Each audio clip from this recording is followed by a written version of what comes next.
എന്തിനാണ് ഇത് പറയണേ ഞാനൊരു കാര്യം ചെയ്യും എന്നെ കൊണ്ട് വീട്ടിൽ കൊണ്ടാക്ക് രണ്ടാമത് വന്ന് ക്യാമറ ഇട് എന്നിട്ട് നമുക്ക് അപ്പൊ ഞങ്ങനെ ഓരോ കോമഡി അടിച്ച് ഇങ്ങോട്ട് പോരി അപ്പൊ ഞാൻ മക്കൾ നിങ്ങൾ കഴിച്ചാ ഇല്ല ഇത് ചായ മാത്രമേ കുടിച്ചുള്ളൂ എന്നുള്ള പോലായിരുന്നു. ഞാൻ പറഞ്ഞ കാര്യം ചെയ്യുമ്പോൾ നല്ലൊരു കട നോക്കി നിർത്ത് ചായ കുടിക്കാൻ കേക്ക് എന്നോട് പറഞ്ഞു നമുക്ക് പൗളി ചേച്ചിനെ എടുത്തിട്ട് കഴിക്കാൻ ചെയ്യുന്നു. ശരി ഞാൻ ഞങ്ങൾ പൗളിനെടുത്തു. ഞാൻ 10:30 റെഡി ആയി ഇങ്ങോട്ട് പോന്നെ ഇങ്ങോട്ട് പോരിയാണ് ഈ 2 തെണ്ടികൾ കൊണ്ടല്ല ആ കാര്യം മാത്രം മുന്നിൽ കയ്യിൽ നിന്ന് കാര്യം പോയല്ലേ ഭയങ്കരന്മാരെ ഇവിടുന്ന് ഇറങ്ങുമ്പോ പണി കൊടുക്കണ്ടേ കൊടുത്തിട്ടേ ഞാൻ ഇവിടുന്ന് മതി. ചേച്ചി ഇതുപോലെ തന്നെ ഈ ഡയലോഗ് തന്നെ പോലെ അടുത്ത ചേച്ചിയുടെ ഒരു ഹൈലൈറ്റ് ക്യാരക്ടർ ഉണ്ടായിരുന്നു സോഷ്യൽ മീഡിയയിലൊക്കെ ചേച്ചിയുടെ കന്യാകമേനോൻ. ഓ അത് ഞങ്ങൾ വെച്ചിട്ട് പോരിയായിരുന്നു ഞാനിപ്പോ ഇങ്ങോട്ട് ഞാനിപ്പോ അതേ ബോളിൽ കൂടി കളിച്ചിട്ട് പോരിയായിരുന്നു ആ ഫോട്ടോ അതിന്റെ അകത്ത് ഞാനിങ്ങനെ ഇട്ടിട്ടുണ്ടായിരുന്നത്. അപ്പൊ ഞാനത് സ്വന്തമായിട്ട് തന്നെ പറഞ്ഞിട്ട് വരികയായിരുന്നു. മറ്റേ പൃഥ്വിരാജായിട്ടുള്ള കഴിഞ്ഞ ദിവസം സിനിമ ഉണ്ടായിരുന്നു. ഞാനപ്പോ ഇത് മാത്രം കാണാൻ വേണ്ടി അവരുടെ മോളിയുടെ സീൻ കണ്ടിട്ട് മാറ്റാൻ നല്ല ഇഷ്ടമായിരിക്കും. അത് സോഷ്യൽ മീഡിയയിൽ എല്ലാ ചാനലിലും അത് തന്നെയായിരുന്നു ആ സമയത്തൊക്കെ ഭയങ്കര എന്താണത് എല്ലാവരും വെക്കുമ്പോഴേക്കും ഇതാണെങ്കിൽ വിചാരിക്കട്ടെ ഓ സെയിം ടു ബ്രോ ഞാനാണ് സെയിം ടു ബ്രോ അടിച്ചത്. ഇപ്പൊ വന്നിട്ടും പോയിട്ട് എല്ലാരും സെയിം ടു ബ്രോ ആയി. വാ നീയും ഫുൾ ടൈം പോണ്ടതിനല്ല നീ കനികാമേനെ സൗരം കൊടുക്കണ്ട. ഇത് +2 അറിയാടാ നീ കണ്ടിട്ടുണ്ടോ കനികാമേനെ? ഇല്ല. അന്നാ കണ്ടില്ലേ കണ്ടോ വിചാരിച്ചത് ഞാൻ തന്നെയാണ്. ഞാനെപ്പോഴും എന്നിട്ടോ സാധാരിക്കുന്നത് ഞാനെപ്പോഴും ചട്ടപ്പണി മേലെ അതെന്തോ ഒരു ട്രോളില് പോയി എന്നറിയോ. ഇങ്ങനെ രണ്ടുപേരുടെ നമ്മളെ വാട്സപ്പിൽ രണ്ടുപേരും സ്റ്റിക്കർ ആയിട്ട് ഞങ്ങൾക്ക് എപ്പോഴും അയക്കം കിട്ടാറുണ്ട്. ചേച്ചിയുടെ മറ്റേ ഡയലോഗ് ഏതാ? അല്ലല്ല ക്ഷമ വേണം സമയം എടുക്കും. അതല്ല ചേച്ചിയുടെ സെയിം ടു ബ്രോ. അത് എത്ര ഷോട്ട് എടുത്ത് എത്ര ടേക്ക് എടുത്ത് ആ ഡയലോഗ് ആ പെർട്ടിക്കുലർ സീൻ? നമ്മൾ ഒറ്റ ടേക്കിന്റെ ആളാണ് തോന്നുന്നല്ലേ? ഞാൻ അത്രേ ഉള്ളു. കാരണം നമുക്ക് തരാനുള്ള എന്താന്ന് ചോദിച്ചാൽ ആദ്യം നമ്മൾ വായിച്ചൊന്ന് മനസ്സിലാക്കി എടുക്കും. ഒന്ന് വായിച്ചാല് പോലെ എന്ന് പറയും കേട്ട് നമ്മൾ മനസ്സിൽ വെക്കും. റിപ്പീറ്റ് ചെയ്തേക്കണം കേട്ടാന്ന് അവരവിടെ നിന്ന് റിപ്പീറ്റ് ചെയ്യുമ്പോൾ നമ്മുടെ മനസ്സിൽ വെച്ച് കറക്റ്റായിട്ട് നമ്മുടെ കയ്യിൽ നിന്ന് കൊടുക്കും. ഒറ്റ ഞാൻ ഇങ്ങനെ കേട്ടായിരുന്നു. അതായത് ചെറിയ പിള്ളേരെയൊക്കെ ചേച്ചി ഒക്കെ നിൽക്കുന്ന പ്രായത്തിലെ നാടകത്തിലൊക്കെ വെച്ചിട്ട് ഞാൻ ഒരു ദിവസം കൊച്ചിനെ കൊണ്ടുപോകേണ്ടി വന്നു. എനിക്ക് ഗതികേട് കൊണ്ട് എന്ന് പറഞ്ഞാൽ നോക്കാൻ ആളില്ല. അമ്മയമ്മ കൊച്ചിനെ നോക്കാൻ സന്നദ്ധയായിരുന്നില്ല. ഞാൻ ഈ കൊച്ചിനെയുമായിട്ട് ഒരു ദിവസം പോകേണ്ടി വന്നു. നാടകം ഒന്ന് സ്റ്റേജ് റിഹേഴ്സലാണെങ്കിലും കൂടെ ഇത് നാടകം ഒന്ന് സ്റ്റേജിൽ കളിക്കണം. കൊച്ചിനെ ആരുടെ അടുത്തും ആക്കാനില്ല. കൊച്ചിനായിട്ട് പോയി ഇപ്പോൾ താഴെ സ്റ്റേജിൻ്റെ അടിയിൽ ഒരു തൊട്ടിൽ കെട്ടി അതിനകത്ത് കിടത്തി കൊണ്ട് ഞാൻ നാടകം കളിക്കണം. ഞാൻ അവിടെ ലവ് സീൻ കളിക്കുമ്പോൾ എൻ്റെ മോനോട് കിടന്ന് ഭയങ്കര കരച്ചിലാണ് കിടന്നത്. അവനെന്തോ അന്നൊരു ചെറിയ എന്തോ അസുഖം ഉണ്ടായെന്ന് എനിക്ക് തോന്നുന്നു. ഭയങ്കര കരച്ചിലെന്ന് പറഞ്ഞാൽ ഭയങ്കര. എനിക്കിത് കേട്ടിട്ട് ഞാൻ അഭിനയിക്കാറുണ്ടെന്ന് മാത്രമേ ഉള്ളൂ. ഓട്ടോമാറ്റിക്കലായിട്ട് ചെയ്തു പോകണമെന്ന് മാത്രമേ ഉള്ളൂ. ഇപ്പോൾ ഇറങ്ങി വന്ന് കൊച്ചിനെ എടുത്ത് പിറ്റേ ദിവസം രാവിലെയാണ് ഇനി പോനാ. അപ്പം അന്ന് രാത്രി ഒരു വീട്ടിൽ കിടക്കാനായിട്ട് അവർ സൗകര്യം തന്നിട്ട് ആ വീട്ടിൽ അവർ കൊച്ചിനെ എൻ്റെ പ്രയാസം കണ്ടിട്ട് അവരും ഒരു തൊട്ടിലേലോ ഉറങ്ങുള്ളൂ എന്നൊക്കെ പറഞ്ഞിട്ട് അവരും ഒരു തൊട്ടിലൊക്കെ കെട്ടി തന്ന് ഒരു കണക്കിന് നേരം വിളിപ്പിച്ചു. എന്തായാലും പിന്നെ എന്തോ അസുഖം ഉണ്ടായി അന്ന് ഭയങ്കര കരച്ചില്ല. അങ്ങനെ കരയാറില്ലാത്തതാണ്. അപ്പോൾ ഈ കൊച്ചിനുമായിട്ട് ഞാൻ ബസ് സ്റ്റോപ്പിലൊന്ന് നിൽക്കണുണ്ട് ബസ് കയറി പോരാനായിട്ട്. അപ്പോൾ നാടകം കണ്ട ആളുകളൊക്കെ ഉണ്ട്. നാടകത്തിലെല്ലാം സൂപ്പർ വേഷമാണ് ചെയ്തേക്കണം. അപ്പോൾ കണ്ട ആളുകളൊക്കെ ചായക്കടയിൽ നിന്ന് ചായ കുടിക്കുന്ന സമയത്താണ് ഞാനവിടെ നിൽക്കുന്നത്. കൊച്ചിനായിട്ട് നിൽക്കണം. അപ്പോൾ കൊച്ചു കരച്ചിൽ നിർത്തിയിട്ടില്ല. എന്നിട്ടും കരച്ചിലോട് കരച്ചിൽ അത് ഞാൻ എന്നെ വഴി ഡോക്ടറിൻ്റെ അടുത്ത് കാണിച്ചാണ് മരുന്ന് മേടിച്ചത്. അപ്പോൾ ഈ അവിടെ നിൽക്കുമ്പോൾ കുറച്ച് ആളുകൾ ഇങ്ങനെ ഇരുന്ന് ഇരിപ്പുണ്ട് അവിടെ. അവരിൽ ഒരാൾ പറഞ്ഞേ നാടകത്തിനടുത്ത് എങ്ങനെയൊന്ന് സമ്പാദിച്ചിട്ടുണ്ടെന്ന് പറഞ്ഞു. സമ്പാദിച്ചിട്ടുണ്ടെന്ന് പറഞ്ഞിട്ട് നമുക്കത് പ്രതികരിക്കാനൊന്നും ശക്തി ഉണ്ടായില്ല. എന്താ പറഞ്ഞാൽ കൊച്ചു കരയാണ്. എൻ്റെ നല്ല സ്വഭാവമാണെങ്കിൽ ഞാനങ്ങനെ ഇതിനൊരാളെ ഞാൻ കണ്ടുപിടിച്ചിട്ടുണ്ടെന്ന് നീയല്ല ഇതിനൊരാളെ ഞാൻ കണ്ടുപിടിച്ചിട്ടുണ്ടെന്ന് പറയാനുള്ള ആത്മധൈര്യം എനിക്കുണ്ട്. പക്ഷെ എൻ്റെ അന്നത്തെ സിറ്റുവേഷനിലുണ്ടല്ലോ ഞാൻ കരഞ്ഞു പോയിട്ട് ഞാൻ കൊച്ചിനെയുമായിട്ട് ഇത് തോളത്തിട്ട് ഇങ്ങനെ നടത്തി ഞാൻ വണ്ടി വന്നപ്പോൾ കയറിപ്പോന്നു. അങ്ങനത്തെ ഒരു കാലം ഉണ്ടായിട്ടുണ്ട്. പക്ഷെ ഞാനതൊക്കെ വെല്ലുവിളിച്ച് തന്നെ ജീവിക്കുമെന്ന് തീരുമാനിച്ചിട്ടുണ്ട്. നാടകം കൊണ്ട് തന്നെ എനിക്ക് എൻ്റെ ഒരു ഇത് പവർ ചെയ്യാൻ എടുക്കുമെന്നുള്ള എൻ്റെ മനസ്സിലുണ്ടായിരുന്നു.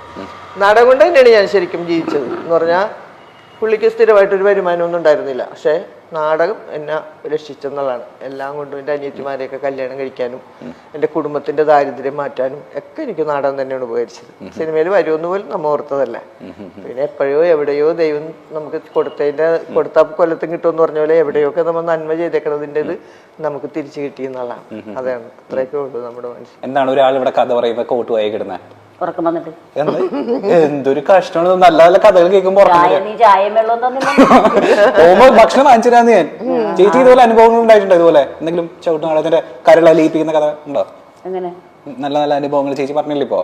അതേപോലെ അനുഭവങ്ങൾ നമ്മക്ക് കൊണ്ട് ഞാനും മക്കളെ കൊണ്ടിട്ട് ചവിട്ടടത്ത് കൊണ്ട് താഴത്തുകൊണ്ടൊക്കെ കിടത്തി ചവിട്ടടം കടിച്ചിട്ട് ഞാനും കൊന്നിട്ടുണ്ട്. ഇപ്പോഴുള്ള അനുഭവം തന്നെ നമുക്ക് കിട്ടിയിട്ടുണ്ട്. പക്ഷെ അന്ന് ഇന്നൊക്കെ മെല്ലടിച്ചിട്ട് അപ്പോഴും ഇപ്പോഴും ഞാനെന്നെ സംബന്ധിച്ചിടത്തോളം ഞാൻ മെല്ലടിച്ചിട്ട് തന്നെ തോന്നിയേക്കണത്. നമ്മളൊരാളുടെ മുമ്പിലും അനാവശ്യമായിട്ട് എന്തെങ്കിലും വർത്താനം പറയാൻ നമ്മൾ നിൽക്കില്ല. ഇവിടെ നേർക്ക് നേരെ അത്രേ ഉള്ളൂ. ഞാൻ പോണത് ഞാൻ ചെല്ലുന്ന കാലം ഞാൻ അഭിനയിക്കാൻ വേണ്ടി ചെന്നാണ്. ഞാൻ ആ കല കളിച്ച് അത് കഴിഞ്ഞ് കേട്ടുണ്ട എൻ്റെ കുടുംബത്താട്ട്. പിന്നെ അവിടെ ഇവിടെ എൻ്റെ വർത്താനം പറയണത് പറ്റാത്തണെങ്കിൽ നേരിട്ട് വെച്ചാൽ നമുക്ക് വിളിക്കും. സ്വന്തമായിട്ട് വിളിക്കും. അവന്നെ പനെ നീയാണ് അവിടെ കാണിച്ചു വന്ന് ചോദിക്കുന്നത്. അങ്ങനെയൊക്കെ ചോദിക്കും. ആ ഒരു ചങ്കുറപ്പ് ഇന്നും ഉള്ളത് കൊണ്ടാണ് മന ഇന്നും ഞാൻ ജീവിച്ചു പോകുന്നത്. നമ്മ ഒരുത്തന്റെ മുമ്പിലൊന്ന് കിഴിഞ്ഞു കൊടുത്തണ്ടേ, പിന്നെ അവൻ തലയിൽ കൂടും. നമ്മൾ ആ നേരത്തിന് നമ്മൾ നേരിട്ട് അങ്ങോട്ട് സംസാരിച്ചണ്ടേ. അതെന്റെ അമ്മച്ചിയും പറയും പറഞ്ഞു, എന്റെ മകൾ ഇവിടെ പോയിട്ട് തിരിച്ച് വീട്ടിൽ വരുന്ന എനിക്കറിയാം. എന്റെ അമ്മ പറയും അവിടെ പോയിട്ടുണ്ട്, അവൾക്ക് വരാനറിയാന്ന് പറയും. പെങ്കൊച്ചല്ലേ, ആ അവിടെ പെങ്കൊച്ച അവിടെ പോയിട്ടാണ് വരുമെന്ന്. നല്ല കുഴപ്പമുണ്ടെന്ന് പറയും. എനിക്ക് ഏറ്റവും വലിയ സന്തോഷം ഉണ്ടായത് എൻ്റെ മോനെ പ്രസവിച്ചിട്ട് മോനെ കണ്ടപ്പോഴാ. ആ ഒരു സന്തോഷം ജീവിതത്തിൽ ഒരിക്കലും ഉണ്ടായിട്ടില്ല. ഒരു കുട്ടിനെ നമുക്ക് എന്താ പറഞ്ഞാൽ ജീവിതത്തിന്റെ എല്ലാ പരീക്ഷണങ്ങളുടെയും നടുവിൽ നിന്നാണ് ആ കൊച്ചുണ്ടായത്. എനിക്ക് പറഞ്ഞാൽ ഒരുപാട് ജനങ്ങൾ വെറുത്തിട്ട് ഒരു സന്ദർഭത്തിലാണ് ഞാനൊരു ആള് സഹായത്തിനില്ല, ഒരു ഗ്ലാസ് വെള്ളം എനിക്ക് വായിൽ ഒഴിച്ചു തരാനല്ലാത്ത ഒരു സന്ദർഭത്തിലാണ് എൻ്റെ കൊച്ചിനെ ഞാൻ പ്രസവിക്കണത്. പ്രസവിച്ചു കഴിഞ്ഞ ഹോസ്പിറ്റലിൽ കൊണ്ടുപോയില്ല, ആ വീട്ടിൽ തന്നെ കിടന്നിട്ട് ഞാൻ കഷ്ടപ്പെട്ട് പണ്ടത്തെ ആൾക്കാർ പ്രസവിക്കണ പോലെ അവിടെ കിടന്ന് പ്രസവിച്ചെന്ന് പറഞ്ഞാൽ ജീവിതത്തിൽ ഒരിക്കലും ഒരാളും അനുഭവിക്കാത്ത അത്രയും വേദന നിന്നാണ് ആ കൊച്ചിനെ ഞാനൊന്ന് പ്രസവിക്കണം. പ്രസവിച്ച് കഴിഞ്ഞ് എടുത്തപ്പോൾ കൊച്ചു മിണ്ടണില്ല. കൊച്ചൻ്റെ സമയം കഴിഞ്ഞിട്ട് കൊച്ചിനെ അനക്കില്ല.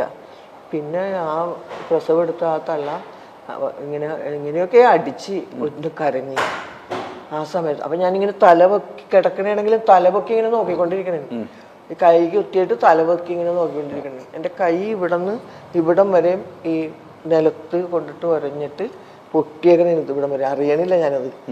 ചോര ഒഴുകണാണ് ഇവിടെ കൈയുടെ. കൈ ഇങ്ങനെ നമുക്ക് ഇതിനൊക്കെ ഒരു മാതാപിതാക്കന്മാര് അടുത്തില്ലെങ്കിലുള്ള അവസ്ഥയാണ് അന്നത്തെ. ശരിക്കും എൻ്റെ അമ്മ അല്ലെങ്കിൽ ഉണ്ടാവണ്ടേ അതൊക്കെ. ഒരു അമ്മേനെ അപ്പനെയൊക്കെ ഉപേക്ഷിച്ച് പോകുന്നതിൻ്റെ ഒരു ദുഃഖമാണ് നമുക്ക് അവിടെ കിട്ടിയത്. അപ്പൊ ആ ദുഃഖത്തിൽ നിന്ന് ഈ ഒരു കൊച്ചി ഉണ്ടായപ്പോ അതാണ് എൻ്റെ ജീവിതത്തിലെ ഏറ്റവും വലിയ സന്തോഷം.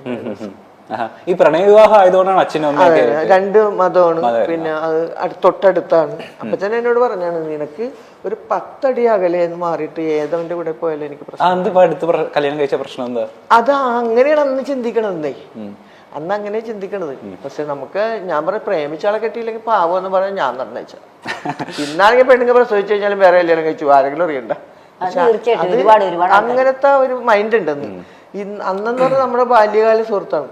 അത് അന്ന് തുടങ്ങി ഇങ്ങനെ മനസ്സിൽ വന്ന് എപ്പോഴോ ഒരു പ്രണയമായതാണ്. അപ്പൊ അതിൽ നിന്ന് വിട്ട് വേറൊരാളെ കല്യാണം കഴിക്കാൻ എന്നെ കല്യാണക്കാര്യം വന്ന ആളുകളോട് ഞാൻ നേരിട്ട് പറഞ്ഞിട്ടുണ്ട്, ഞാനിങ്ങനെ പ്രേമിക്കുന്ന അയാളാ, ഇനി വേറൊരാളെ ഇങ്ങനെ കല്യാണം കഴിച്ച് അങ്ങനെ സ്നേഹിക്കാൻ എനിക്ക് പറ്റില്ല കേട്ടോ. അങ്ങനെ നേരിട്ട് ഞാൻ പറഞ്ഞയച്ചിട്ടുണ്ട്. അതെ, അപ്പൊ പിന്നെ നമ്മള് അതിൽ തന്നെ വിട്ടപ്പോ അപ്പൊ അതിൻ്റെതായ ഒരു മാനസിക പിരിമുറുക്കങ്ങൾ ഒരുപാടുണ്ടായി. അത് അപ്പച്ചനെ അവരെ സ്ഥാനത്ത് നോക്കുമ്പോ അത് ഓക്കെ ശരിയാണല്ല. അപ്പൊ നമുക്കൊക്കെ എന്നെ പറ്റി ഭയങ്കര കണക്കൂട്ടലുകളായിരുന്നു. ഏറ്റവും മൂത്ത മോളായിരുന്നു. അപ്പൊ അതിൽ നിന്ന് വിട്ട് ഒരു കൈപ്പണി പോലും അറിയാൻ പാടില്ലാത്ത ഒരാളുടെ കൂടെ ഇറങ്ങി പോവാന്ന് പറഞ്ഞ ചെറിയ പ്രായത്തിൽ 18 വയസ്സിൽ അതൊക്കെ തീരാത്ത ദുഃഖങ്ങളല്ലേ അവരുടെ ഉള്ളിലാ. പിന്നെ അതൊക്കെ ഞാൻ മാറ്റി. എൻ്റെ ഈ കലാരംഗം കൊണ്ട് തന്നെ ഞാൻ അവരൊക്കെ എല്ലാവരെയും മാറ്റിമറിച്ച് ഞാനത് നേടിയെടുത്ത്. രണ്ടാമത് അപ്പച്ചനെ അമ്മച്ചനെയൊക്കെ മരണം വരെ നോക്കാനും അന്വേഷിക്കാനും അവർക്ക് ചെയ്യേണ്ട സഹായങ്ങളൊക്കെ ചെയ്യാനും അവരുടെ താഴെയുള്ള അവൾക്ക് എൻ്റെ അനിയത്തിനെയൊക്കെ കെട്ടിക്കാനായിട്ടൊക്കെ അപ്പച്ചൻ പറഞ്ഞു ഇവരുടെ ഭാവി പോയല്ല എന്നൊക്കെ എന്നോട് പറഞ്ഞാണ്. പക്ഷെ അതൊക്കെ ഞാൻ മാറ്റി പറിച്ചു. ഇംഗ്ലീഷിൽ സൂപ്പറാ. This tire should retire ta. This one also. English house. ഇനി നമ്മളുടെ ഏറ്റവും ഇഷ്ടപ്പെട്ട ഏറ്റവും സന്തോഷിപ്പിച്ച ദിവസം ഏതായിരുന്നു നമ്മളുടെ പ്രൊഫഷണൽ ജീവിതത്തിൽ? എനിക്ക് സന്തോഷം അറിയില്ല. അങ്ങനെ പറയില്ലേ ചേച്ചി?